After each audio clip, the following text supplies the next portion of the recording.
And this item just in, City Police and CN Police are at the scene of a train derailment at Symington Yards. Now, there are reports of at least a dozen freight cars off the tracks. No further details are available at this moment. Former Finance Minister Vic Schrader says foreign borrowing by the Pauli government isn't as bad as some critics insist.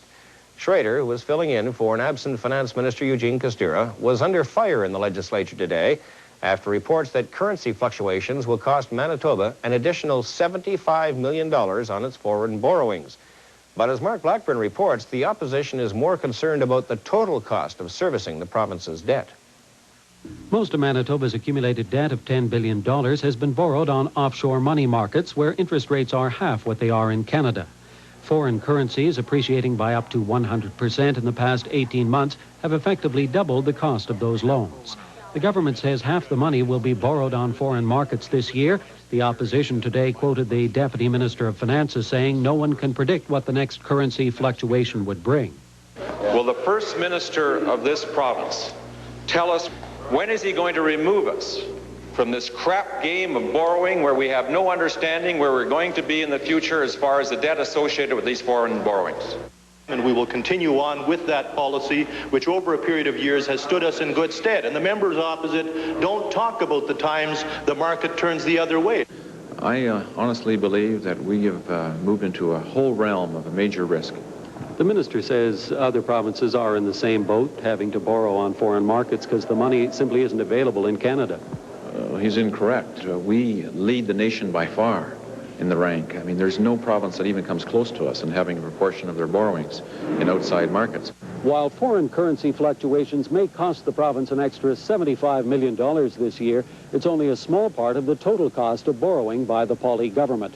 A much greater concern, the opposition says, is the $500 million Manitobans will spend in total this year to service the debt, 12% of this year's total spending by the province.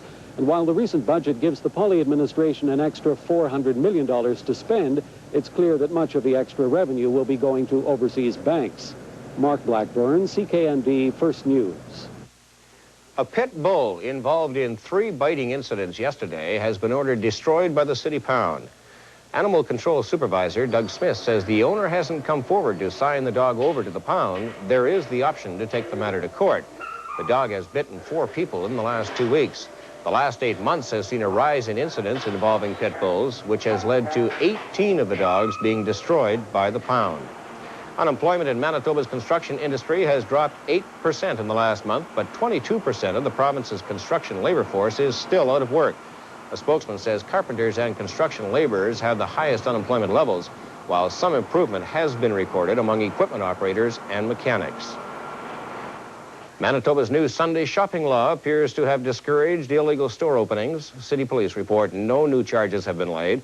Bill 32 was proclaimed into law on Friday, and it tightened up any loopholes in previous legislation. Major drug manufacturers today stepped up the pressure on senators to pass the federal government's controversial drug patent legislation. The Senate claims it needs more time to study the bill. Judy Arola, president of the Canadian Pharmaceutical Manufacturers Association, said its members are ready to spend over $800 million when the bill is passed. Doug Small reports. Top executives from the big drug firms turned out in force today to try to turn up the heat on senators who are now studying government patent legislation that would protect their brand name drugs from generic competition for up to 10 years. The debate, they say, has gone on long enough.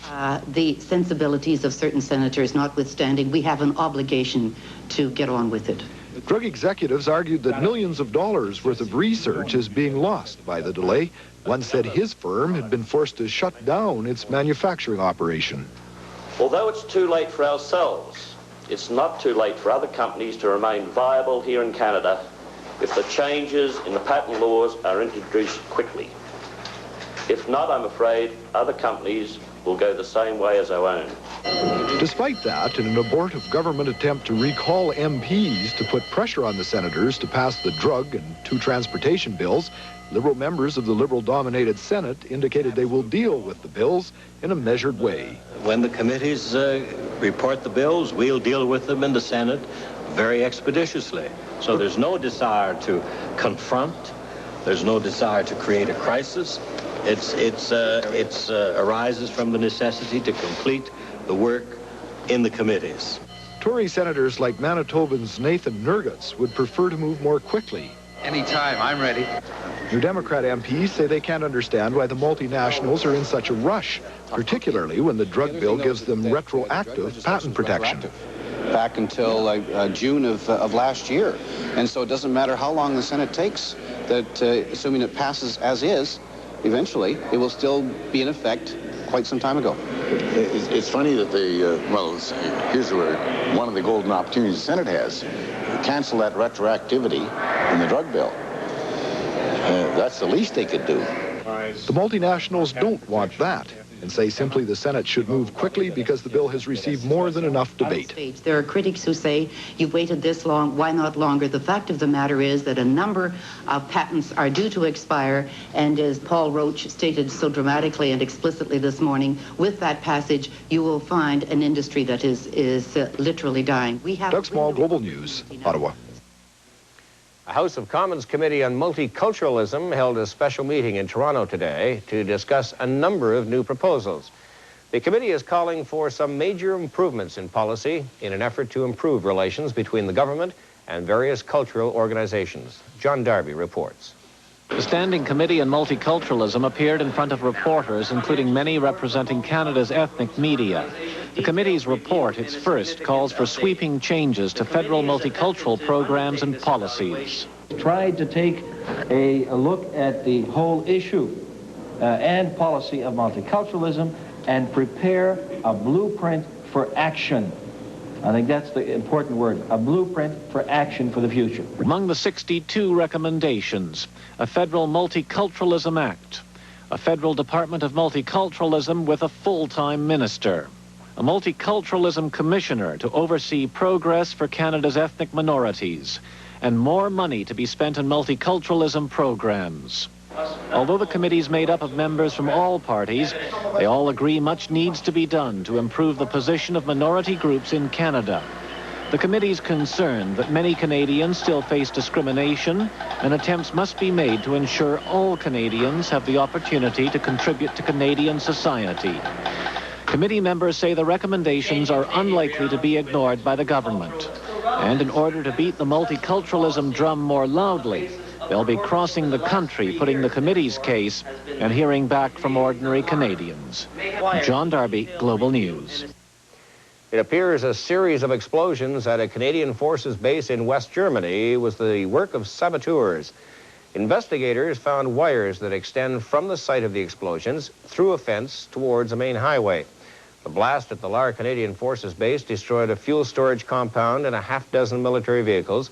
Officials now say the damage could top $2 million. No one has come forward to claim responsibility for the blast. Incidentally, there were no injuries reported.